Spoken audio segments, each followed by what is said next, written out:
kedatangan Yeshua itu berkaitan dengan tanda-tanda yang dahsyat dari langit. Kalau dibilang tanda-tanda yang dahsyat dari langit, berarti berhubungan dengan apa Bapak Ibu? Yang ada di langit itu apa? Apa yang ada di langit? Benda-benda penerang yang diciptakan. Nanti saya akan kasih ayatnya di Kejadian ya.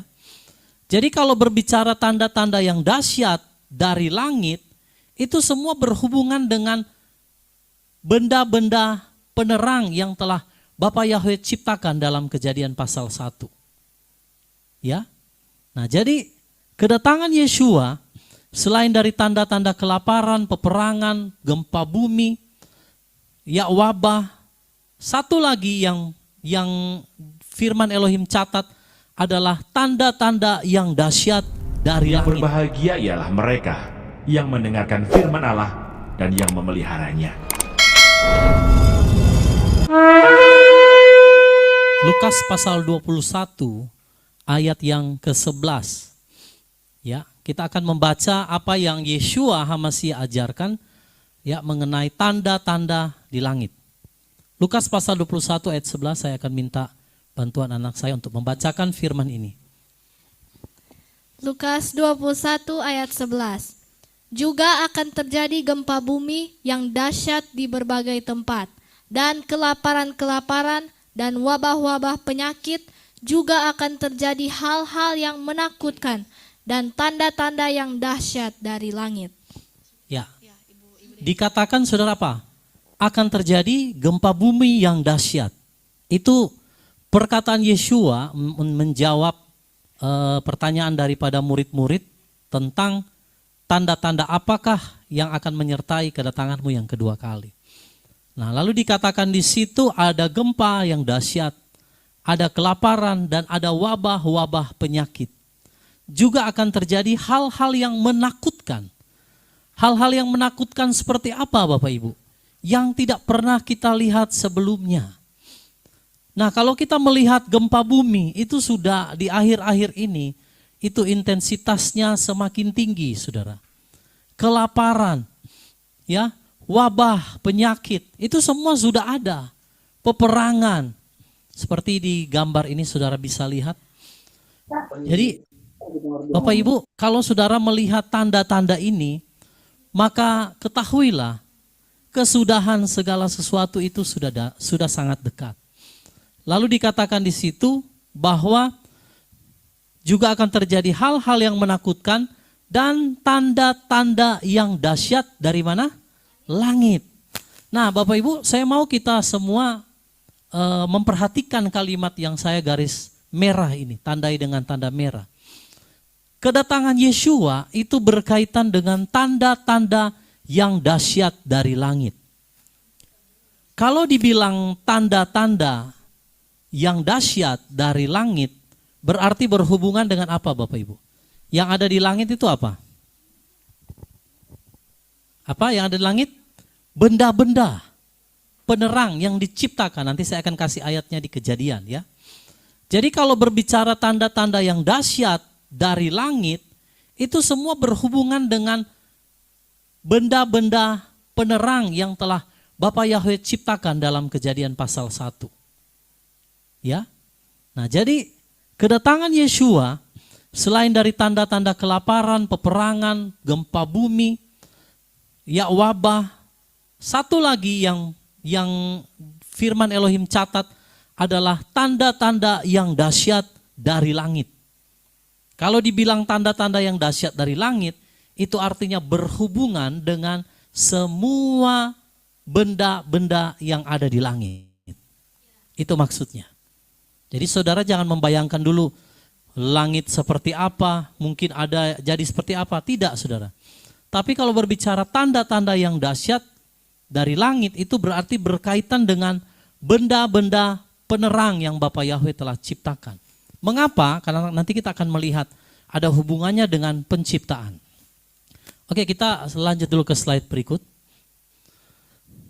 Nah, kata tanda di situ saudara, di dalam Lukas yang kita baca, itu berasal dari bahasa aslinya semeion.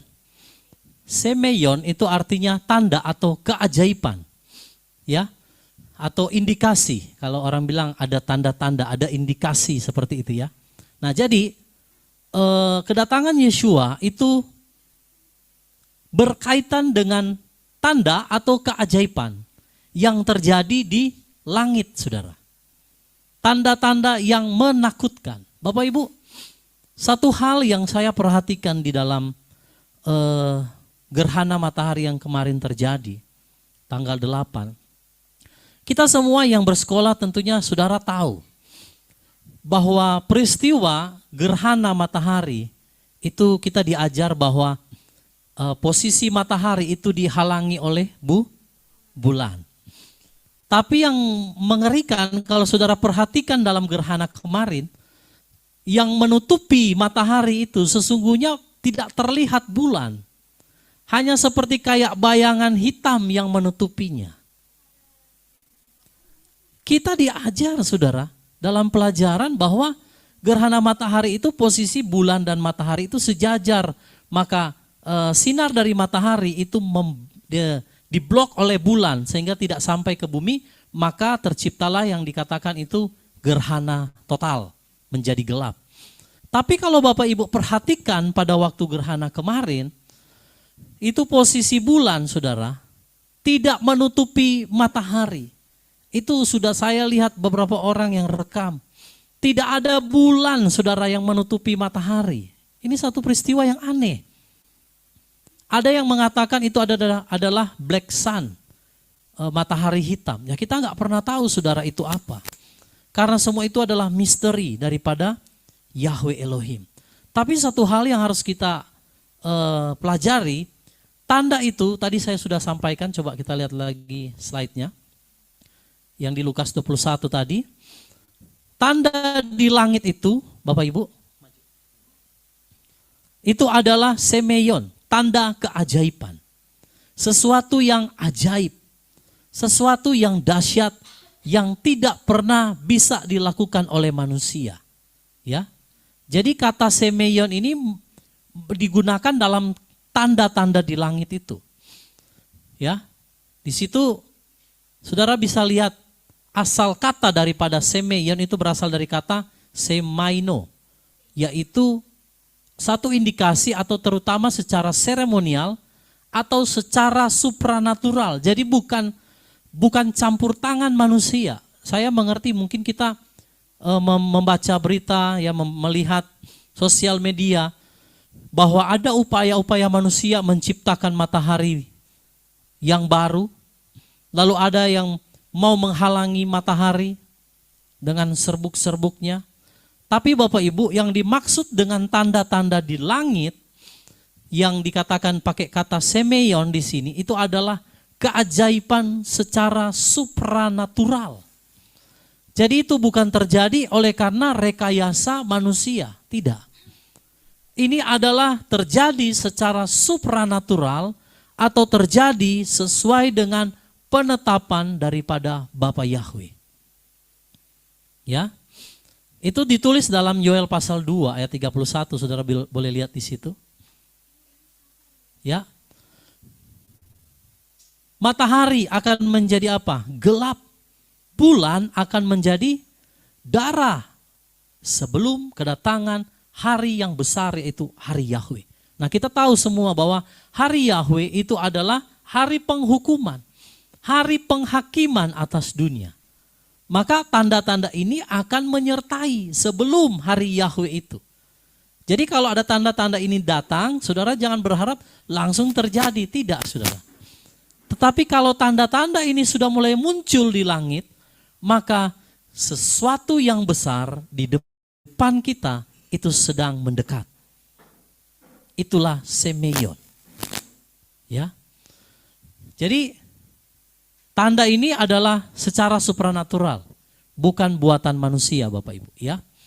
Nah, jadi kita harus perhatikan setiap kali ada tanda-tanda di langit itu berkaitan dengan kedatangan Yeshua. Amin, Bapak Ibu.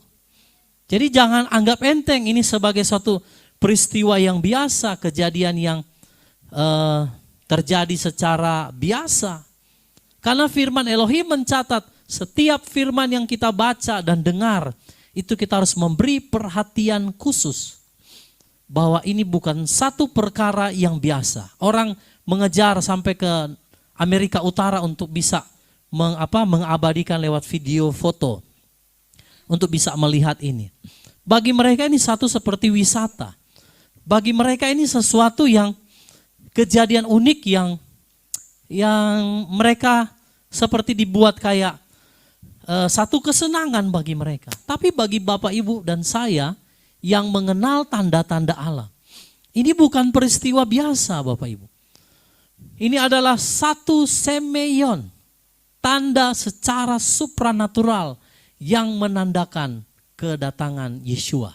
Hari Yahweh, hari penghukuman atas dunia. Itu akan segera tiba. Ya, jadi kalau kita melihatnya berbeda dengan orang dunia melihat. Kalau orang dunia merasa itu seperti satu yang biasa hanya untuk wisata saja. Tapi bagi kita orang yang percaya Bapa Yahweh, kita harus waspada. Kalau saudara melihat tanda-tanda ini, maka kita sedang dekat pada kesudahan itu. Oke, kita lanjut Bapak Ibu ke slide berikut. Mari baca Kisah Para Rasul 2 ayat 17 sampai ayat yang ke-20. Kisah Para Rasul 2 ayat 17 sampai 20. Dan akan terjadi pada hari-hari terakhir, Elohim berfirman, Aku akan mencurahkan dari rohku ke atas semua daging. Maka anak-anak lelakimu dan anak-anak perempuanmu akan bernubuat. Dan teruna-terunamu akan melihat penglihatan. Dan para tua-tuamu akan dimimpikan mimpi-mimpi. Bahkan aku pun akan mencurahkan dari rohku ke atas hamba-hambaku laki-laki dan ke atas hamba-hambaku perempuan pada hari-hari itu, dan mereka akan bernubuat. Dan aku akan memberikan keajaiban-keajaiban di langit, di atas, dan tanda-tanda di bumi di bawah, darah dan api dan kabut asap. Matahari akan berubah menjadi gelap dan bulan menjadi darah, sebelum hari Yahweh yang besar dan mulia itu datang. Nah, Bapak Ibu perhatikan ayat ini. Ini kutipan dari kitab Yoel pasal 2. Bahwa di hari-hari terakhir, kita ini ada di hari-hari terakhir. Amin. Menjelang kedatangan Yeshua. Dikatakan Bapa Yahweh akan mencurahkan rohnya ke atas semua manusia, daging. Dan dikatakan di situ anak laki-laki, anak perempuan akan bernubuat. Teruna-teruna akan dapat penglihatan. Orang tua akan mendapat mimpi. Bahkan kepada hamba-hambaku, laki-laki dan perempuan, mereka akan dapat nubuatan. Lalu di situ dikatakan, aku akan memberikan keajaiban-keajaiban di langit. Itu yang tadi yang kita baca di kitab Lukas pasal 21 tadi, saudara. Ya, nah perhatikan kalimat terakhir. Matahari akan berubah menjadi gelap dan bulan menjadi darah. Nah, saya garis bawahi atau saya kasih tanda merah di situ. Sebelum hari Yahweh yang besar dan mulia itu datang. Jadi sebelum hari Yahweh yang mulia dan besar itu datang, dikatakan matahari akan berubah menjadi gelap dan bulan menjadi darah sebelum. Banyak orang berpikir, wah kenapa Pak kemarin tidak terjadi apa-apa ya? Apakah ini satu yang biasa saja, hoax atau dan lain sebagainya? Perhatikan ayat ini Bapak Ibu. Sebelum hari Yahweh yang besar itu dan mulia itu datang, maka matahari akan berubah jadi gelap dan bulan menjadi darah. Berarti saudara, kalau saudara melihat tanda itu, otomatis dia nggak langsung terjadi. Itu adalah satu tanda sebelum hari Yahweh yang akan datang. Saudara sudah melihat tanda itu? Amin. Berarti kita akan masuk kepada hari yang dinanti-nantikan itu. Bagi dunia ini adalah penghukuman. Tapi bagi umat Elohim yang setia, ini adalah hari penyelamatan kita. Kita akan dibawa oleh Yahweh Elohim melalui Yeshua untuk diselamatkan. Jadi Bapak Ibu, tanda-tanda itu akan menandai tentang peristiwa yang akan datang. Tidak akan langsung terjadi. Dia kasih tanda dulu. Supaya apa? Supaya orang melihat firman dan mereka bersiap-siap, berjaga-jaga. Nah, kalau orang dunia dia anggap ini satu yang biasa. Jadi dia nggak berjaga-jaga, saudara. Kita sebagai gadis yang bijaksana, kalau saudara melihat tanda-tanda di langit ini, dikatakan itu sebelum hari Yahweh yang besar itu akan datang, maka engkau harus berjaga-jaga. Salah satu tujuan kita berpuasa tanda Yunus ini adalah berjaga-jaga. Berdoa bagi semua orang kudus. Berdoa bagi keluarga-keluarga kita. Berdoa, saudara, dengan permohonan yang tidak putus-putusnya. Karena hari ini sudah ada di depan kita, Bapak Ibu. Kalau saudara menyaksikan tanda-tanda ini, berarti hari Yahweh yang besar itu akan segera tiba. Haleluya. Jadi Bapak Ibu, kalau kita lihat semua tanda ini, mari bersiap. Jangan menganggap remeh. Jangan bersantai, saudara.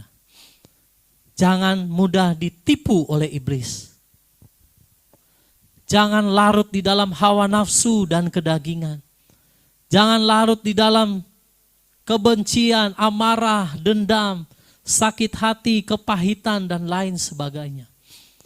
Tanggalkan semua itu, Bapak Ibu.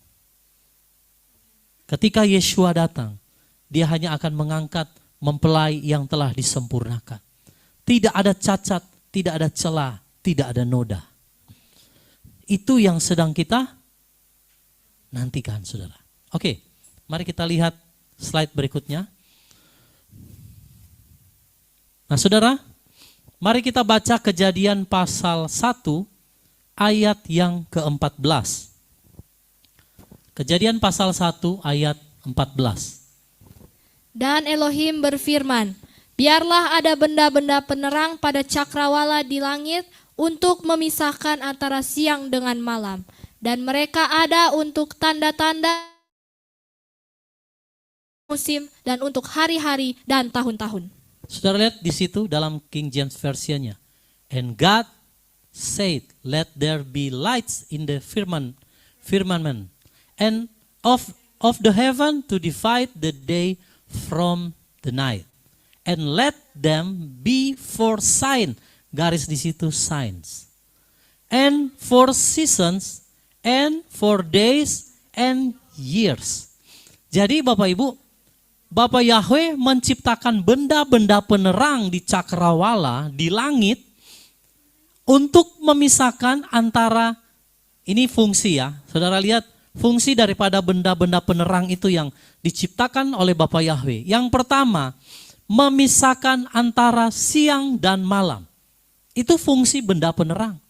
Yang siang itu dikuasai oleh matahari, yang malam dikuasai oleh bulan.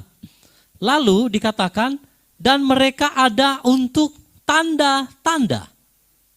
Itu saya kasih garis merah.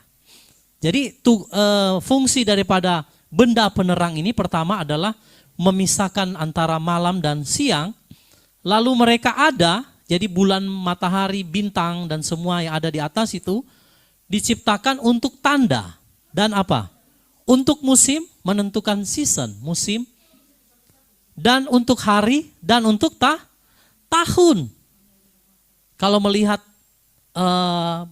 Sabat bulan baru, ya kan? Bulan baru itu kan ditentukan oleh bulan. Untuk menentukan hari dari matahari tenggelam sampai kepada matahari tenggelam. Inilah petang, jadilah pagi, itulah hari yang diciptakan Yahweh. Petang berbicara setelah matahari tenggelam itu berbicara gelap. Dan pagi itu berbicara terang. Satu hari hitungannya. Nah, jadi tanda atau benda-benda penerang di cakrawala ini bukan hanya untuk punya fungsi untuk memisahkan antara siang dan malam, bukan hanya untuk menentukan season atau musim, bukan hanya untuk menentukan hari, bulan, dan tahun. Tidak. Tetapi fungsi benda-benda penerang ini adalah untuk tanda. Tanda apa, saudara? Ya kan? Tidak dijelaskan di situ. Betul?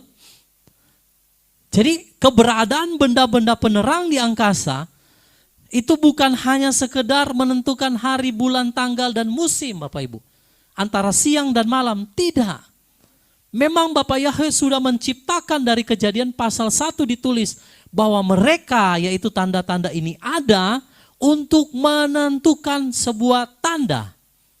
Nah, untuk melihat ini, tanda-tanda itu apa? Kita harus melihat di slide berikut. Ya, dalam bahasa aslinya dia pakai kata ot.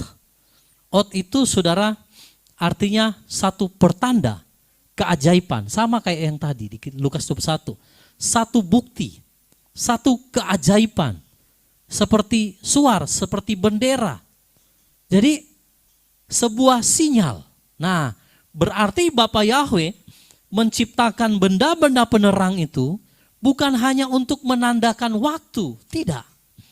Tapi Bapa Yahweh menciptakan benda-benda itu ada dari sejak permulaan dunia ini diciptakan.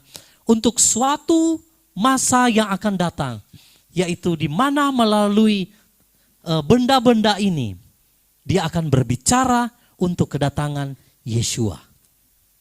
Sampai di sini saudara bisa paham? Amin. Jadi tanda di langit, yaitu kepada benda-benda penerang itu, memang sudah ditulis dalam Kejadian pasal 1, ayat 14. Itu mereka semua ada di langit, di cakrawala diciptakan untuk suatu maksud yang akan datang. Selain untuk menanda hari, bulan, dan tahun. Ya, paham ya saudara ya? Jadi diciptakan oleh Bapa itu ada satu maksud. Untuk sebagai penanda untuk kedatangan Yeshua. Dahsyat sekali. Padahal ini diciptakan sebelum manusia diciptakan. Ini diciptakan sebelum manusia jatuh ke dalam dosa. Jadi benda-benda penerang itu saudara diciptakan oleh Bapa Yahweh untuk suatu maksud yang sangat jauh di depan. Yaitu maksud kedatangannya. Ya, haleluya. Jadi saudara melihat sesuai ayat ini, bahwa kalau terjadi keajaiban-keajaiban di langit, melalui bulan, bintang, saudara melihat lewat matahari, nah itu bukan satu tanda-tanda biasa Bapak Ibu. Tetapi ini sesuatu yang serius, sebagai pertanda untuk kedatangan Yeshua yang kedua kali. Jadi saudara bisa memahami ya, penciptaan Bapa Yahweh melalui benda-benda penerang ini, dia punya maksud yang sangat dahsyat Bapak Ibu. Melalui benda-benda penerang ini, saudara akan bisa melihat tentang kedatangan anak manusia yang sebentar lagi akan menjemput kita. Amin. Oke, kita lanjut. Nah saudara, jadi saudara sudah paham bahwa benda-benda penerang itu diciptakan ada maksud. Selain untuk menandai musim, waktu, bulan, tahun, tapi dia juga punya maksud untuk sebagai pertanda menggenapi kitab Yoel, kitab Lukas, Matius 24, Lukas 21, kisah para rasul yang tadi kita baca. Untuk kedatangan Yeshua. Nah sekarang kita lihat, berhubung dengan puasa tanda Yunus ini, mari lihat Matius 12 ayat 40 sampai ayat yang ke-41. Matius 12 ayat 40 sampai 41. Sebab sebagaimana Yunus berada di dalam perut ikan 3 hari dan 3 malam, demikianlah anak manusia akan berada di dalam rahim bumi 3 hari dan 3 malam. Para pria Niniwe akan berdiri dalam penghakiman bersama generasi ini, dan mereka akan menghukumnya. Sebab mereka telah bertobat dalam pemberitaan Yunus, dan lihatlah, yang lebih besar daripada Yunus ada di sini. Nah ini perkataan Yeshua saudara. Dikatakan sebagaimana Yunus ada saudara 3 hari lamanya, 3 malam. Ya di perut ikan, maka anak manusia itu akan ada di dalam rahim bumi selama 3 hari 3 malam. Dan kalau orang-orang di Niniwe, saudara, mereka dapat bertobat, mereka disadarkan oleh pemberitaan firman melalui Yunus, maka kalau di generasi ini banyak orang tidak percaya tentang kedatangan Yeshua, orang-orang yang dari Niniwe akan berdiri menjadi hakim. Jadi Bapak Ibu, tanda-tanda ini pemberitaan yang disampaikan melalui hamba-hamba Elohim tentang kedatangan Yeshua dan semua tanda-tanda di langit, itu harus kita simak baik-baik dan harus kita benar-benar melihat itu sebagai tanda yang Bapa Yahweh mau kita perhatikan.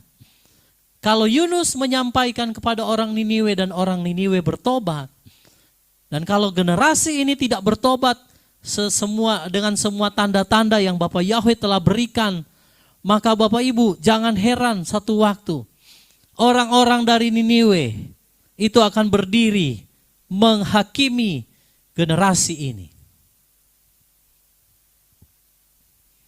Jadi kalau saudara sudah melihat semua peristiwa-peristiwa ini Bapak Ibu, engkau jangan mengeraskan hati. Di dalam kitab Roma ditulis, saudara, bahwa keselamatan di Sion itu ada keselamatan.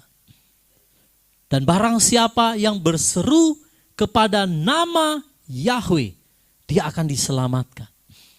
Lalu ayat itu dilanjut, bagaimana orang bisa berseru kepada nama Yahweh kalau mereka tidak pernah mendengar? Dan bagaimana mereka mendengar kalau tidak ada yang diutus? Itu sebabnya pada hari ini saya mau katakan, perintah Bapa Yahweh mengutus kita untuk berdoa dan berpuasa dan memberitakan tentang tanda kedatangan Yeshua. Yang bertobat akan diselamatkan, yang tidak percaya akan dihukum. Itu firman Elohim katakan. Saudara, tanda Yunus itu membawa pertobatan bagi Niniwe. Kebangkitan Yeshua adalah tanda dia telah mengalahkan dosa dan agar kita dapat kembali kepada Bapa Yahweh. Jadi kalau Yeshua sudah berada di perut bumi 3 hari 3 malam dan dia bangkit, dia naik ke Samayim, maka ketahuilah Bapak Ibu, sedikit waktu lagi dia akan kembali. Siapa yang siap menyambut kedatangan Yeshua? Saudara siap menyambut kedatangan Yeshua? Amin. Bapak Ibu semua siap menyambut kedatangan Yeshua? Ya. Saudara yang baru bergabung tolong mic-nya di mute ya, supaya tidak ada feedback. Nah, saudara, mari perhatikan tanda-tanda ini. Yeshua berkata, lihatlah yang lebih besar daripada Yunus ada di sini. Kalau saat itu Yunus memberitakan firman kepada orang-orang di Niniwe, orang di Niniwe berbalik saat Yeshua bangkit, seperti gambaran dia keluar dari perut bumi, memberitakan firman, banyak orang tidak percaya. Jadi jangan heran Bapak Ibu kalau kita menyampaikan tentang kedatangan Yeshua dan tanda-tanda di langit, tanda-tanda peperangan, gempa bumi dan lain sebagainya. Orang banyak tertawa, saudara. Mereka berpikir, oh dari zaman dahulu nenek moyang kami berkata Yeshua akan datang. Mana buktinya? Sampai sekarang gak ada. Hari berputar seperti biasa. Mana Pak? Setelah gerhana tidak terjadi apa-apa. Saudara baca tadi ayatnya. Tanda-tanda di langit, yaitu di benda-benda penerang di angkasa itu mendahului sebelum hari Yahweh yang dahsyat itu. Makanya ada perintah saudara untuk kita berdoa dan berpuasa saudara. Di dalam doa dan puasa ini, sampaikan saudara, beritakan kedatangan Yeshua. Sampaikan, bagi mereka yang percaya, mereka akan diselamatkan. Bagi mereka yang tidak percaya, mereka akan dihukum, Bapak Ibu. Saya percaya kita semua tidak ada yang mau dihukum, betul? Kita mau diselamatkan. Kita mau hidup di dalam keselamatan yang Bapa Yahweh telah berikan melalui Yeshua. Hanya permasalahannya, banyak orang belum mengenal Yahweh, Bapak Ibu.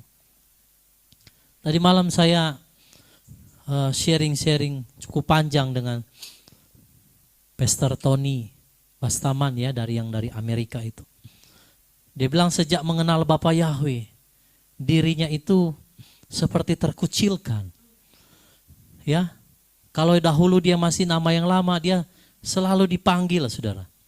Gereja-gereja ya untuk suruh dia berkhotbah dan lain sebagainya. Saudara, memang untuk mengikut Yeshua, memperkenalkan nama Yahweh, nama Bapa, nama Yeshua, itu enggak mudah, saudara. Kita banyak yang ditolak, bahkan ada yang mengolok-olok, ada yang menentang. Tapi itu harus tetap diberitakan. Seberapa orang yang sudah mendengar kesaksian tentang nama Yahweh, satu ketika mereka membaca kitab Roma, barang siapa berseru kepada nama Yahweh akan diselamatkan. Ya, dari mana mereka bisa mendengar dan berseru kalau tidak ada yang memberitakan? Jadi tugas kita beritakan. Soal orang mau percaya atau tidak, saudara, itu adalah pilihan, terserah. Bapak Ibu yang dengar dari YouTube juga, saudara mau percaya, puji Bapak Yahweh. Saudara tidak mau percaya, tidak masalah. Semua ada dalam pilihan masing-masing, tangan kita, di tangan kita. Ya, jadi mari Bapak Ibu. Kalau saudara melihat semua tanda-tanda ini, itu kedatangan Yeshua sudah tidak akan lama. Perhatikan, kesempatan dalam doa dan puasa ini kita merendahkan diri. Bertobat sungguh-sungguh, mencari wajah Elohim. Berbalik dari setiap jalan yang jahat, dan kita mendoakan keluarga kita. Jangan lagi menyimpan sesuatu yang gak berkenan, Bapak Ibu. Buang semua kepahitan, amarah, dendam, kebencian, iri hati, dengki, dan sebagainya, Bapak Ibu. Kalau kita mau jadi mempelai Yeshua, buang semua itu. Supaya kita semua layak di hadapan Bapa Yahweh. Amin. Oke, kita akan melihat slide berikutnya. Mari baca Lukas 11 ayat 30. Lukas 11 ayat 30. Sebab sebagaimana Yunus menjadi tanda bagi orang-orang Niniwe, Anak Manusia akan menjadi demikian juga bagi generasi ini. Kalau Yunus itu menjadi tanda bagi orang Niniwe saat itu, maka Anak Manusia itu akan menjadi tanda bagi generasi ini. Jadi melalui firman-Nya, melalui apa yang dia sampaikan. Kalau Yunus kan dia sudah sampaikan dan orang Niniwe itu bertobat, berbalik. Tapi Yeshua sepanjang dia melayani, dia ada di bumi, sampai dia terangkat ke Samayim. Bapak Ibu, banyak orang yang percaya hanya karena mujizat yang dia lakukan. Selebihnya dari mereka itu tidak percaya. Bahkan kalau saudara melihat dari ratusan orang yang melihat kenaikan Yeshua, yang menantikan janji Bapa di lotek atas di Yerusalem, itu hanya 120 orang. Tidak banyak. Padahal kalau nggak salah 500-an orang yang melihat Yeshua terangkat. Kemana yang lain Bapak Ibu? Jadi jangan heran kalau di akhir zaman saudara, banyak orang yang percaya kepada Yeshua, tapi mereka tidak tekun menantikan janji Yeshua yang dia sudah nyatakan lewat firman. Sehingga pada akhirnya Bapak Ibu, banyak orang yang terpanggil, sedikit yang terpilih. Lebih sedikit lagi yang setia, yang berpegang kepada firman kebenaran. Jadi Anak Manusia itu menjadi tanda bagi generasi kita yang ada di zaman ini. Semua firman yang dia sampaikan, saudara sudah baca semua. Kalau engkau tidak percaya juga, saudara, maka engkau akan mendapat bagian di dalam kekekalan, kebinasaan yang kekal. Tapi kalau engkau percaya apa yang anak manusia sampaikan, engkau akan mendapatkan hidup yang kekal. Ya, tinggal mau pilih saudara. Ya, mari lihat Lukas 21 ayat 7 sampai ayat yang ke-11. Lukas 21 ayat 7 sampai 11.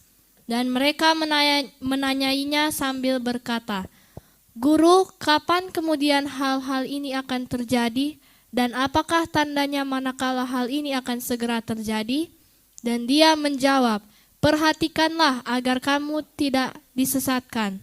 Karena banyak orang akan datang atas namaku sambil berkata, 'Akulah dia.' Dan saatnya sudah dekat. Janganlah kemudian kamu mengikuti mereka.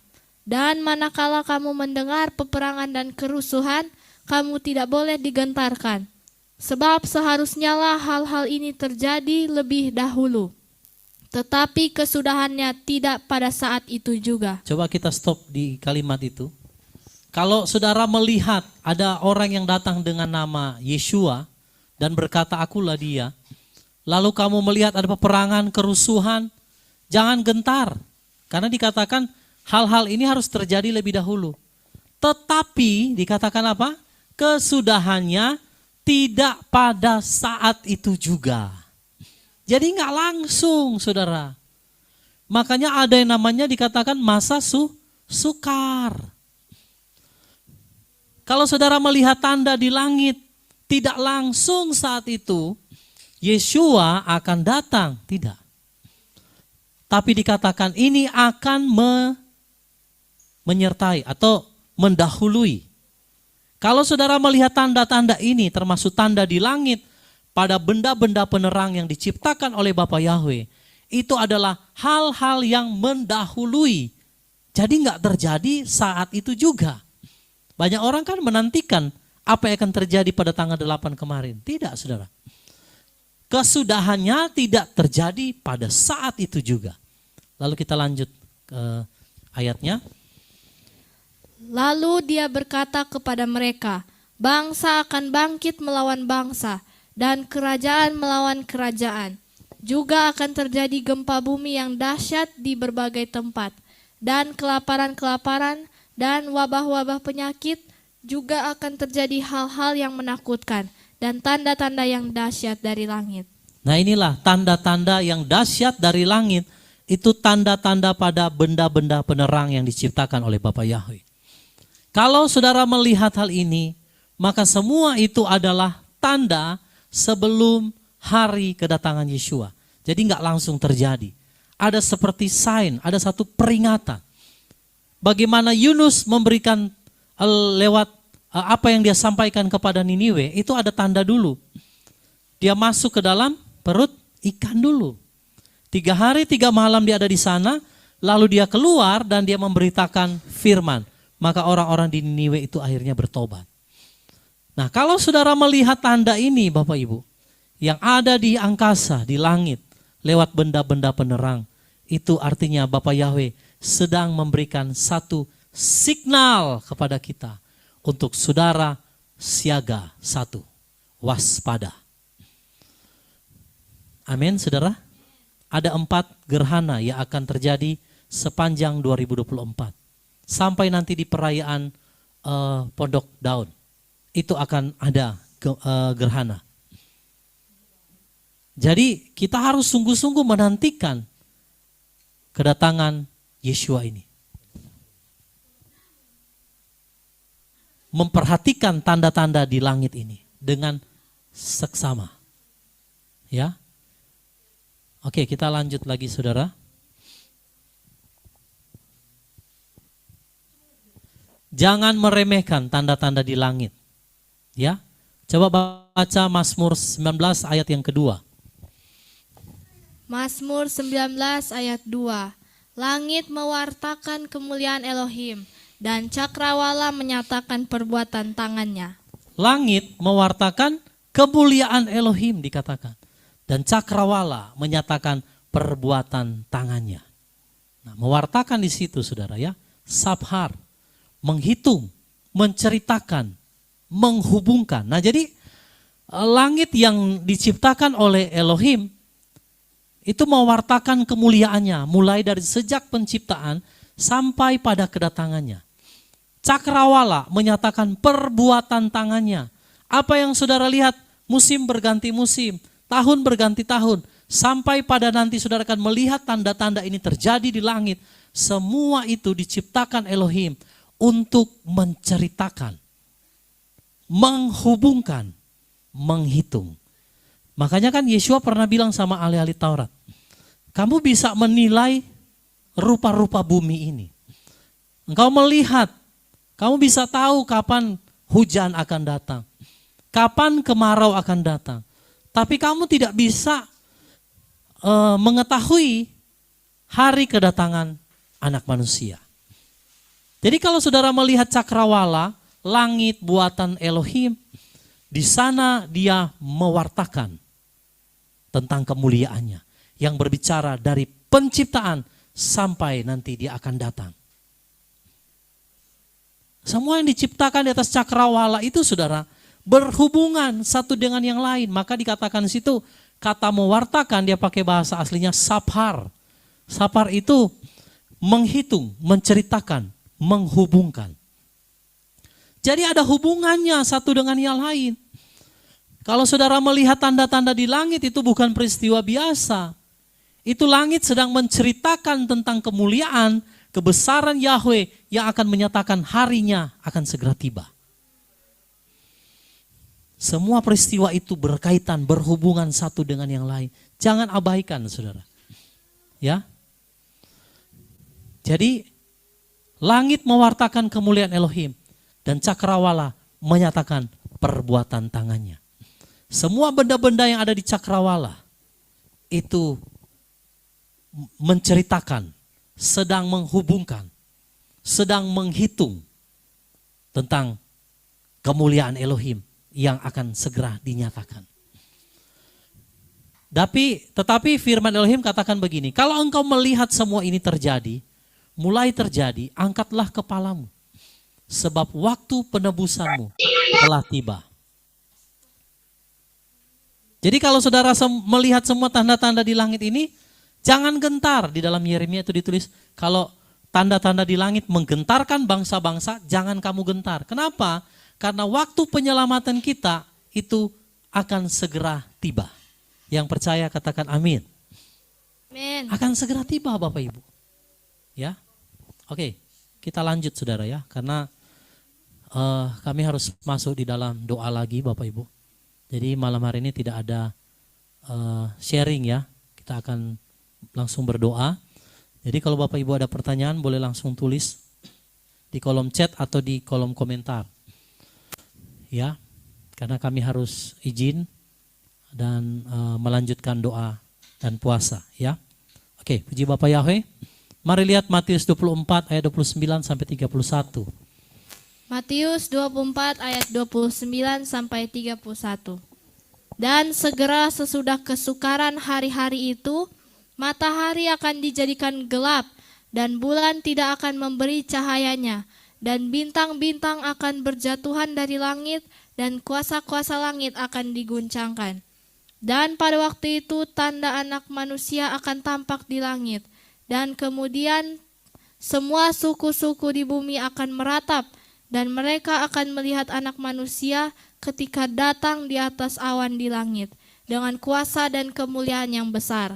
Dan dia akan mengutus para malaikatnya dengan bunyi sangkakala yang membahana, dan mereka akan mengumpulkan orang-orang pilihannya dari keempat penjuru mata angin, dari ujung langit sampai ke ujungnya. Saudara lihat ayat ini. Sesudah kesukaran, sesudah masa-masa tribulasi, masa-masa yang sukar, itu dikatakan matahari akan menjadi gelap dan bulan tidak akan memberi cahayanya, dan bintang-bintang akan berjatuhan dari langit, kuasa-kuasa langit dikatakan akan digoncang. Ya, saudara sekali lagi, semua yang terjadi di langit itu mewartakan, menceritakan kemuliaan Elohim. Akan ada tanda-tanda di langit, di mana kuasa-kuasa langit akan digoncangkan Bapak Ibu. Dan pada waktu itu tanda anak manusia akan tampak di langit. Semua suku-suku di bumi akan meratap. Mereka akan melihat anak manusia datang di atas awan di langit dengan kuasa dan kemuliaan yang besar. Makanya dalam Mazmur ditulis tadi, langit menceritakan kemuliaan Elohim. Apa yang akan terjadi di langit ketika anak manusia datang di dalam kemuliaannya, saudara? Kita akan melihat dengan mata kita kedatangan anak manusia. Dan dikatakan saudara di situ, dia akan datang dengan kemuliaan yang besar. Dahsyat saudara, ini yang dirindukan, dinantikan oleh gereja di akhir zaman. Hari ini. Tapi kalau saudara baca Matius pasal 24, di ayat 29 ke bawah, itu akan dijelaskan di sana, ditulis di sana, bahwa akan ada kesukaran, di mana anti Hamasia itu akan muncul. Pembinasa keji itu akan berdiri di bait suci, dan akan menganiaya orang-orang percaya. Akan datang masa-masa yang sukar. Jadi saudara jangan mengabaikan Matius 24 ini, hanya langsung loncat di ayat ini. Sebelum ayat ini terjadi, ada ayat-ayat sebelumnya tentang pembinasa keji yang akan muncul terlebih dahulu. Dan dia akan menyebabkan setiap suku, kaum, dan bangsa yang tidak menyembah dia, menerima tandanya, itu akan dibunuh. Nah, jadi Bapak Ibu, setelah peristiwa di langit ini yang menandai kedatangan Yeshua, maka dia akan mengumpulkan orang-orang pilihan lewat peristiwa rapture dari keempat penjuru mata angin. Ya, ada satu ayat yang di sini sebenarnya nggak ada ya. Saya rindu membaca buat saudara sekalian.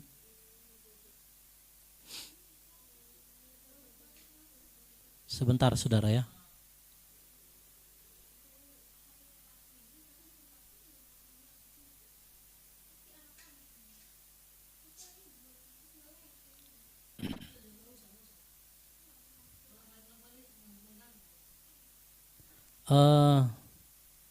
Sebentar, saya lihat dulu ayatnya, saudara ya. Di dalam Matius 16 ayat 20. Sebentar, sorry, bukan itu ya. Ya, Matius 16 ayat 27 sampai ayat yang ke-28. Coba kita akan baca ayat ini ya. Matius 16 ayat 27 sampai 28. Saya akan cepat saja karena waktu kita sangat terbatas Bapak Ibu ya. Kami harus masuk berdoa. Shalom Pak Tony Bastaman. Ya, selamat bergabung Pak.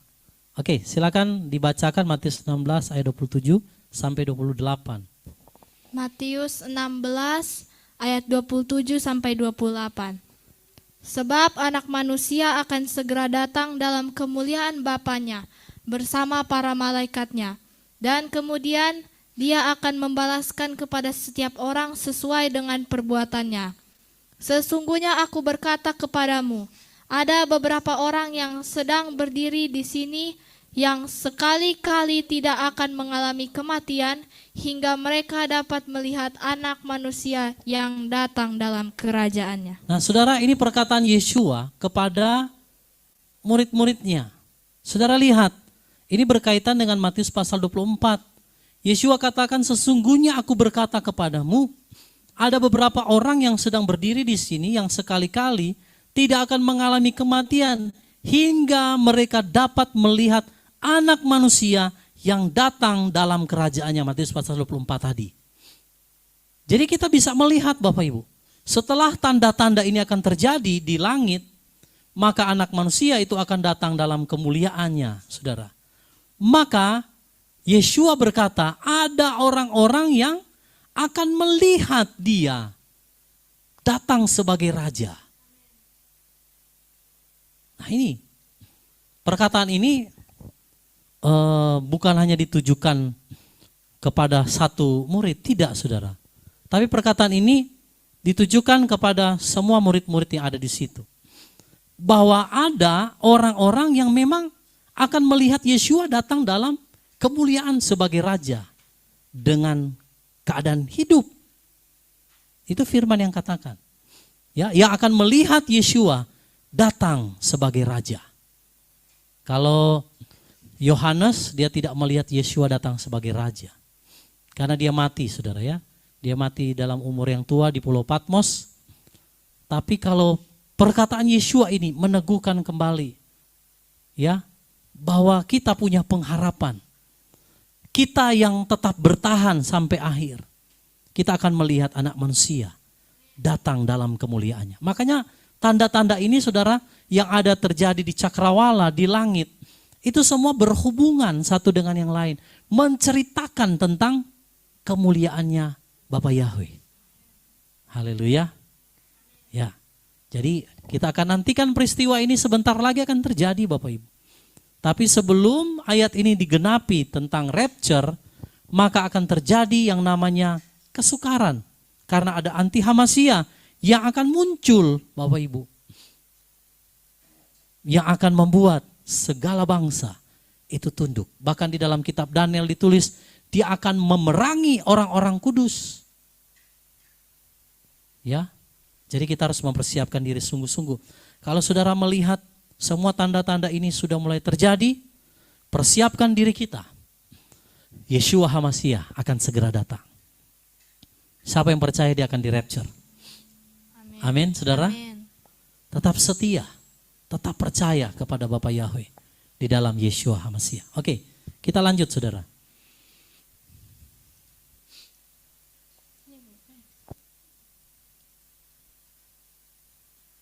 Ya, mari kita baca Kisah para Rasul 17 ayat 30 sampai ayat yang ke-31.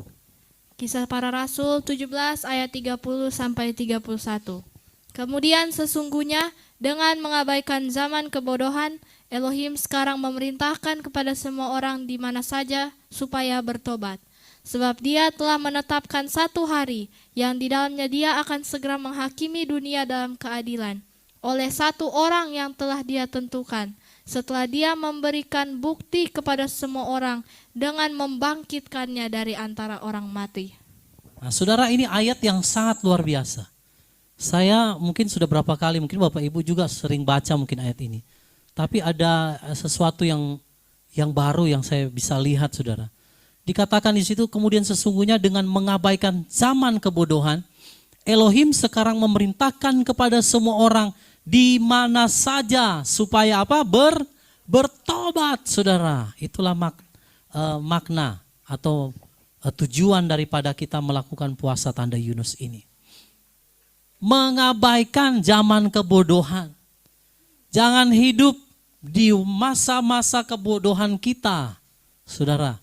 Kalau dahulu engkau yang hidup di dalam dosa, hidup di dalam kedagingan, hidup di dalam tidak takut akan Yahweh, jangan lagi kita hidup seperti itu.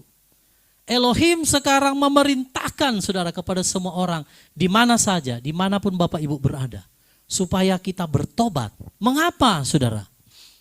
Karena dia telah menetapkan satu hari. Nah ini, Bapa Yahweh telah menetapkan suatu hari yang dahsyat saudara. Hari kedatangannya. Di mana di dalamnya dia akan segera menghakimi bumi atau menghakimi dunia ini dalam keadilan. Ya, oleh satu orang yang telah dia tentukan. Yaitu siapa? Yeshua. Yeshua akan datang sebagai raja dan sebagai hakim yang adil dan benar untuk menghakimi baik orang yang hidup dan yang mati. Baik yang besar, yang kecil, yang tua, yang muda, semua akan dihakimi. Nah, saudara, Bapa Yahweh telah menetapkan satu hari.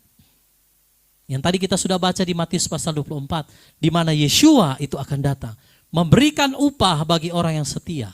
Lalu dia akan turun kembali ke bumi, mendirikan kerajaan 1000 tahun, dan setelah kerajaan 1000 tahun selesai itu, maka dia akan membangkitkan orang-orang yang tidak bangkit di dalam kebangkitan pertama untuk dihukum.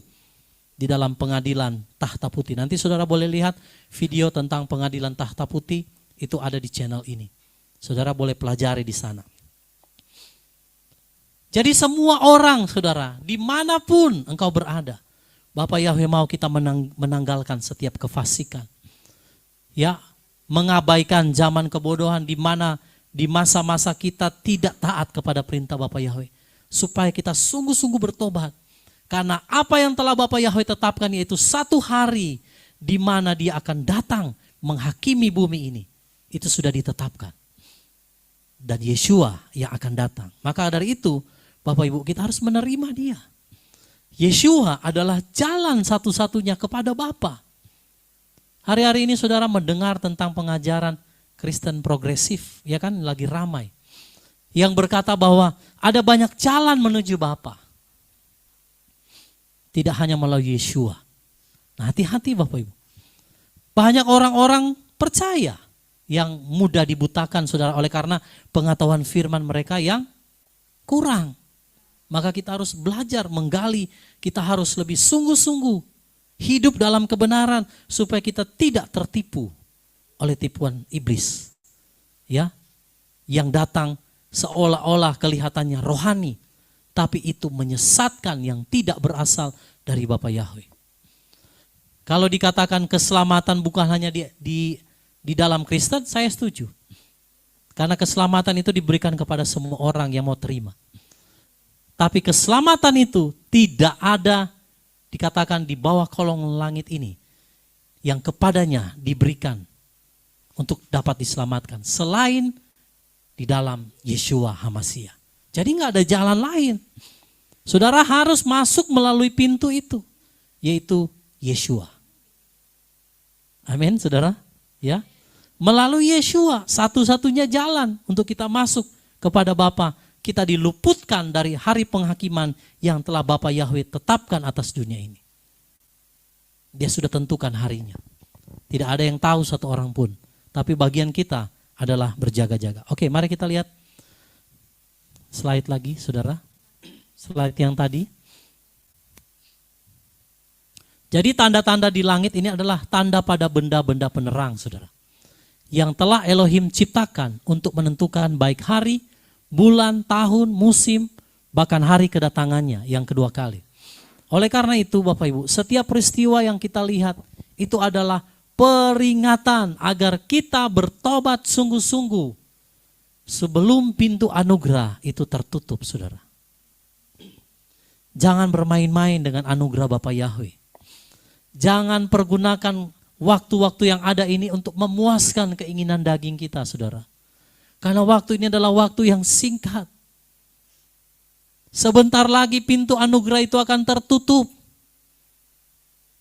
Jadi mari pergunakan waktu yang ada. Karena firman Elohim berkata, waktu yang ada ini adalah waktu yang jahat, saudara. Kenapa dikatakan jahat? Karena iblis bekerja dengan kekuatan ganda. Dia tahu waktunya sudah sangat singkat. Maka dia bekerja lewat orang-orang durhaka yang ada di dalam dunia ini. Yang dipenuhi dengan hikmat dunia. Untuk supaya mereka menyesatkan banyak orang.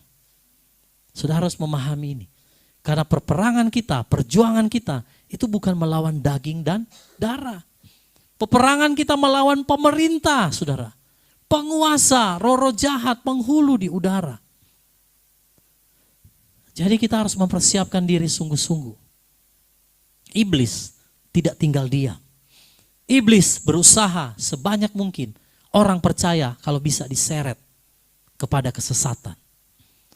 Jadi biarlah di momen puasa tanda Yunus ini kita sungguh-sungguh mau bertobat. Sungguh-sungguh mau hidup bagi Bapa Yahweh. Amin, saudara.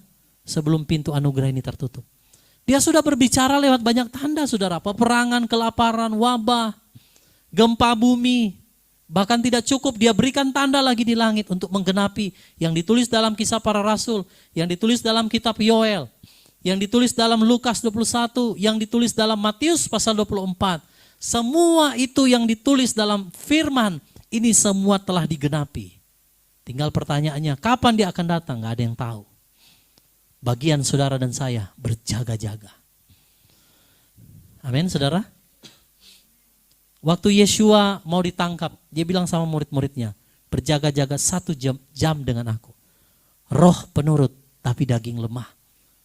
Waktu Yeshua suruh murid berjaga-jaga, dia mendapati Petrus, Yohanes, Yakobus, dan murid-murid yang lain tertidur, saudara. 1 jam saja dia minta berjaga-jaga, tertidur. Apa yang terjadi Bapak Ibu? Waktu Yeshua ditangkap, semua murid tercerai-berai. Jadi betapa pentingnya kita berjaga-jaga 1 jam dengan Yeshua. Murid-murid cuma diminta 1 jam berjaga-jaga. Tapi semua tertidur. Jadi ketika Yeshua ditangkap, kocar-kacir, saudara. Nah, kita diminta untuk berjaga-jaga. Berdoa di dalam doa puasa 40 hari. Supaya apa? Bapak Yahweh tahu roh kita ini penurut tapi daging kita lemah. Kalau saudara nggak berdoa dan berjaga-jaga, engkau pasti jatuh ke dalam pencobaan. Jatuh dalam pencobaan itu maksudnya di dalam masa yang sukar saudara nggak akan tahan. Seperti murid-murid diminta 1 jam berjaga-jaga, mereka mengabaikan, mereka tidur, mereka lebih suka kesenangan daging, tidur. Maka ketika datang penganiayaan, Yeshua ditangkap, kocar-kacir, saudara.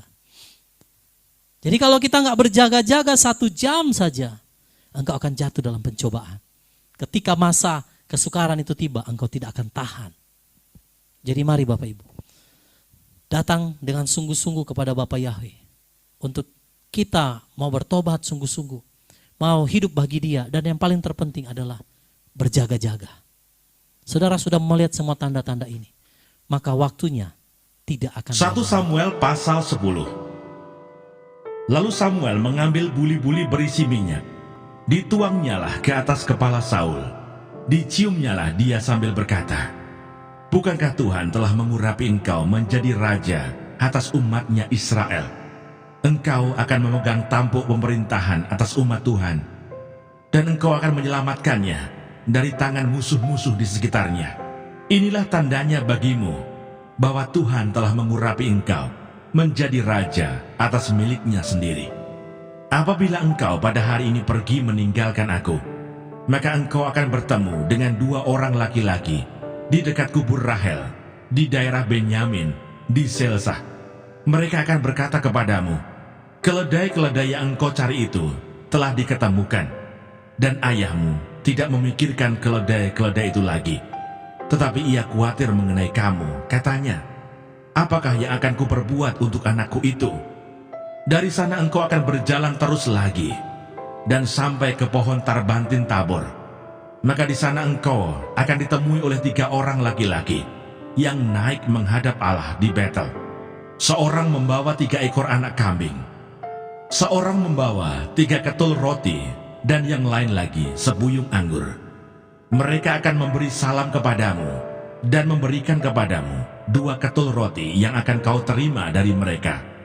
Sesudah itu engkau akan sampai ke Gibea Allah, tempat kedudukan pasukan orang Filistin.